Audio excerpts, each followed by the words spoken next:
आज्ञा राजधानी मु दुईटा समस्या समाधान आसी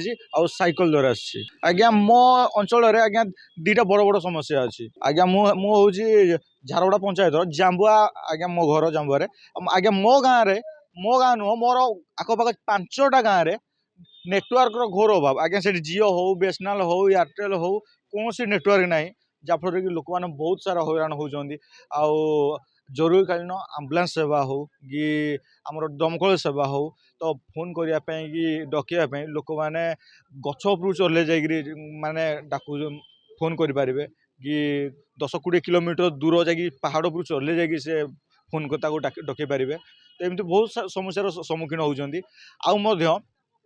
आमर दुईटा पंचायत आम पंचायत है झारपड़ा आउ नमपसी दुईटा पंचायत आज को मुख्यमंत्री को 3 वर्ष है लक्ष्मी बस हो कि मो बस हो कि सेवा बस सेवा चलला किंतु बस सेवारू आमर दुईटा पंचायत आज जाए वंचित अच्छा आज्ञा आम गाँव को टोटाल आज पर्यटन लक्ष्मी बस देखा ही नहीं आज्ञा बहुत सारा लिखित अभियोग कलुँ तो तभी कई शुणुना आज्ञा आज्ञा मुझे कि आम समस्यार यही सबू मतलब समस्यार समाधान पाई आमर राज्यर मुख्यमंत्री श्रीजुग मोहन चरण माझी सार को साक्षात आसती आम अंचल गोटे लिखित अभियोग जो दरखास्त नहीं कि आसी मो निज हाथ में देवी मो अंचल परिस्थिति आ दुख कष्टा कहबी आज्ञा निश्चित भाव में आमर ब्लॉक आमर सांसद को आम कहीलु लिखित आकार अभियोग करूँ आजिका सांसद को कहीलु प्लस पूर्वतन सांसद को भी कहीलु कई शुणुना आज्ञा आज्ञा आमर पंचायत भी आम बहुत सारा लिखित अभियोग करूँ कहीं भी आगे कौन भी प्रशासन शुणुनी जहाँफल कि मत यही रास्ता ठीक लगे कि साइकल जुगे मुई जीवी आउ काले मो दुख देखिकी आमर मानवर सीएम सार आम अंचल दुख को बुझीपारे आम अंचल समस्या को दूर करें आज्ञा मु माल्यगिरी पालहड़ा जांबुआरू आज्ञा